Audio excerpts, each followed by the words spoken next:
What are the three graces that had been received at Pentecost? We can actually divide these graces into three packages. Three graces, three different packets in theology. First of all, the most important of all, they are called sanctifying graces.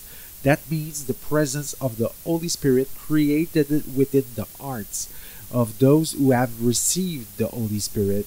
This is a kind of spiritual organism that elevates their soul in such way that it may begin to love God as a friend. This seems impossible because God is much greater than man.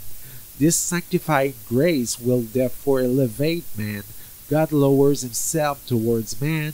It produces an intelligence in the living faith abound by charity. It produces in the will the love which is called charity and also hope. This hope is to never leave God and anymore. The hope of seeing him or his her eyes and to have the beatific vision is accompanied with this sanctifying grace, which are gifts of the Holy Spirit, meaning this is the manner of loving God which shall be spread evenly across the faithful. But some, by temperament being more inclined to one than the other, the gift of wisdom which assists us to contemplate the Trinity for itself, and we desire silence as we are meditating. The gift of intelligence that permits you to contemplate God's very intentions and the awareness of them being recognized. The gift of science which assists us contemplating nature in its wonders because it is created by this one God who is Trinitarian. The gift of counsel which allows one to obey God's instructions, to anticipate these instructions and to perform them. The gift of piety which transforms this love into a desire to surround God with all his tenderness. The gift of strength when there is a struggle, a combat to fight, if only against lukewarmness of spirit which arrives sooner or later, and continue faithfully to love God. The gift of fear, a chaste fear that instructs us in the fear of offending our God.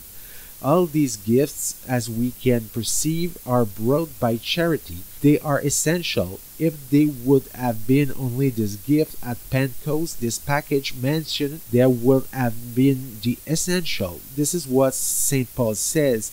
Above and beyond all the gifts, I'm going to indicate a bigger one to you than anything else, charity. Second package is, so to speak, these are the charisms.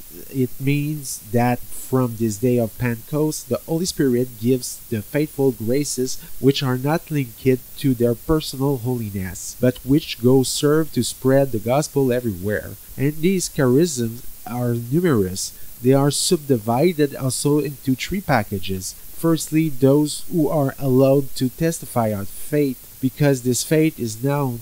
So, for example, the charism of wisdom, which teaches the theology concerning God, the word of knowledge, also this charism of faith, which signifies that when we speak, we radiate with this faith, that we live, and consequently, that leads people to believe. Secondly, the kind of charism, this allows us to testify that we are telling really comes from God. The charism of miracles, healings, for example, prophecies, they speak of things that they are yet to come, that happen to people that make them say to themselves, but this man actually speaks in the name of God since he foretells a prophecy. And finally, the third package of charism, those which allow communication. It is the gift of languages. They begin to speak in the language of those who listen, and the people understand them in their own languages. It's fantastic. Here we can say that the message has been communicated successfully.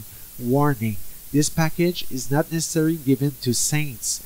He may well be given to perverts, says Jesus. For example, at the Last Judgment, Jesus himself says so. You have certainly cast out demons in my name. You have preached in my name. Well, go away from me, you who do evil. third package, what are called extraordinary mystical phenomena. These just serve to manifest the presence of the Holy Spirit outwardly, of His love either of an individual person or of a church. For example, the tongues of fire upon the head of the faithful on the day of Pentecost. This is a mystical and an extraordinary phenomenon, but there are many others. There may be, for example, the temperature of a person who loves God from his heart, which begins to rise. Her body may become hot, sometimes 200, 300 degrees, and still lives. There may be a thorn in the heart. This has happened to Saint Catherine of Siena, who indicates how much she was united with the Passion of Christ. There may be the stigma, has happened to Saint Francis of Assisi and to Marthe Robin. These mystical phenomena therefore have a different role. They are not to evangelize, it's in order to manifest a particular grace in a person. Only be careful, they may sometimes be induced by demons. Phenomenons, extraordinary mystics, just like the stigma that had been caused by demons in the appearance of Loudun, France, and therefore the Church does not regard them as useful. If the first package of graces are present, such as humility and love, and that they are not pretended graces.